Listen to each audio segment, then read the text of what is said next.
Most people think building real wealth means working harder, grinding more hours, chasing bigger paychecks, finding the next hot stock before everyone else does.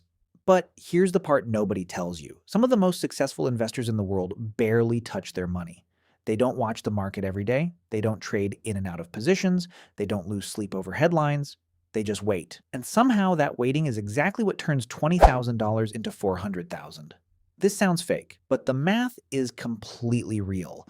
And by the end of this video, you're going to understand exactly how it works and why most people never see it coming. Let's talk about the average investor for a second. They wake up, check their portfolio. Market's down 2%. They panic, they sell.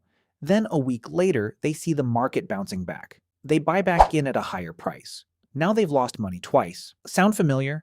This is the pattern that kills almost every retail investor's wealth-building journey. Not bad investments, not bad luck, just emotion. Because when money is involved, our brains become our biggest enemy. We're wired to respond to danger, to act, to do something. When the market drops, every instinct screams, get out. When the market surges, every instinct screams, get in. And that instinct, that completely natural, very human instinct, destroys more wealth than any market crash ever has. Now let's look at a different type of investor. They invest once. They don't check their account every morning. When the market drops, they don't sell. When the market surges, they don't sell. They just leave it alone. People call this investor lazy. But here's the twist: they end up richer than almost everyone who is working hard at investing. Why? Because of something that sounds simple, but takes a lifetime to truly understand. It's called compounding. And no, I'm not about to give you a math lecture. I just want you to feel what compounding actually does to money over time. Imagine you plant a single seed. The first year, nothing impressive. Maybe a tiny sprout. Year two, a small plant. You're looking at it thinking, this is it? But then something changes. The roots go deeper. The plant starts growing faster. And then one day, seemingly out of nowhere, you have a tree. A huge, towering tree that gives shade, fruit, and value for decades. That is compounding. Your money makes gains. Those gains make gains. And those gains make gains. Over and over. Quietly. Relentlessly. Now here's where the $20,000 comes in. If you invest $20,000 today and let the market do what it has historically done, you give it roughly 30 years. That $20,000 becomes close to $400,000 without adding a single extra cent, without picking a single extra stock, without any special knowledge, connections, or secret strategy. Just time and patience. But here's where it gets really interesting. The growth isn't even. It doesn't happen at the same rate each year. It starts slow, almost frustratingly slow. In fact, here's something that surprises almost everyone who learns this. In the first 10 years, your $20,000 might grow to somewhere around $40,000 or $50,000. Decent, but not exciting. Most people see that number and think, is this even working? But watch what happens next. In the second decade, that same money isn't growing by 20 or 30,000 anymore. It's growing by 60, 70, 80,000 in a single decade. And in the third decade, the growth becomes almost absurd. We're talking over $150,000 of new growth in just 10 years. Same money, same account, same investment, just more time. This is why the first 100,000 feels impossible, and why once you reach it, everything after that feels automatic. The hardest part isn't the math. The hardest part is staying the course when the growth feels invisible. There's one more piece of this that most people completely underestimate: the cost of stopping early. If you pull out just 5 years early, just 5, you don't lose 5 years of growth. You lose the most powerful 5 years, the years where compounding is working at full speed, the years where your money is growing the fastest. Missing those 5 years could cost you over $100,000. Not because you did something wrong, because you stopped too soon. All right, so how does someone actually do this? What does the strategy look like in real life? It starts with understanding what you're actually investing in. Instead of picking individual stocks, which is genuinely difficult and mostly unpredictable, the patient investor buys a small piece of the entire market. Think of it like this. Instead of betting on which single horse will win the race, you own a stake in every horse in the race. Some will lose, but on average, the race keeps running and the value of owning all of them grows over time. That's essentially what a broad market index fund does. It spreads your money across hundreds, sometimes thousands of companies at once. When the market goes up, you go up.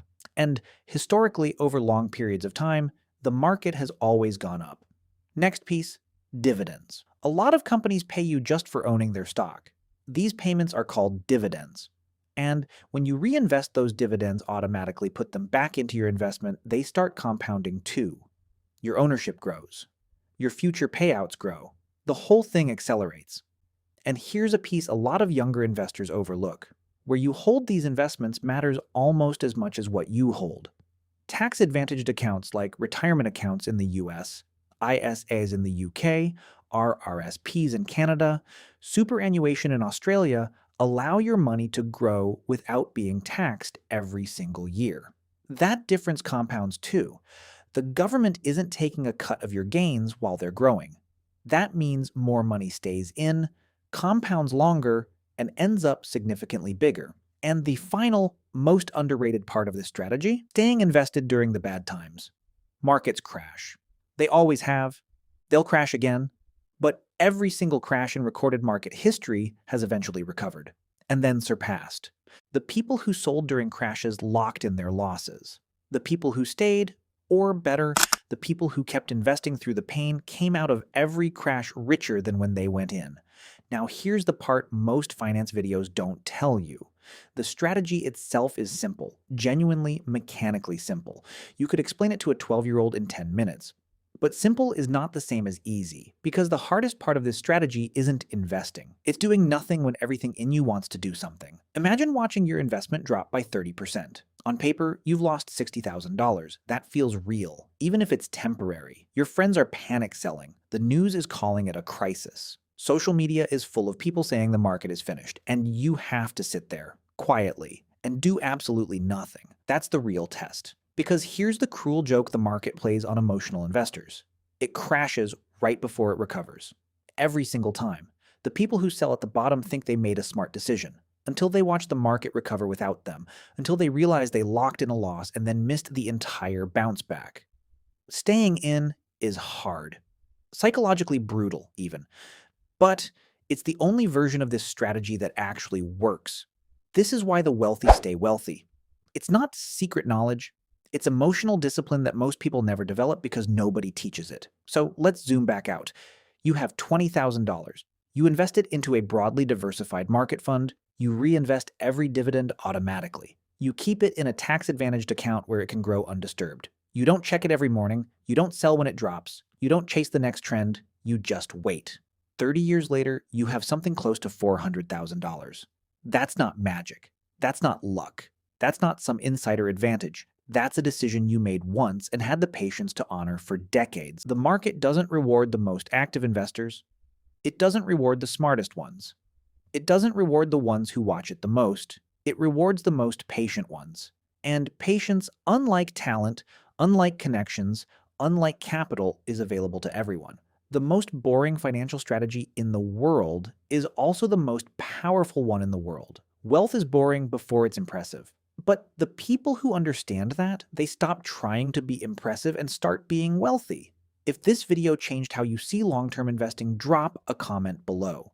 And if you know someone who needs to hear this message, share it with them. Until next time, stay patient. Stay invested.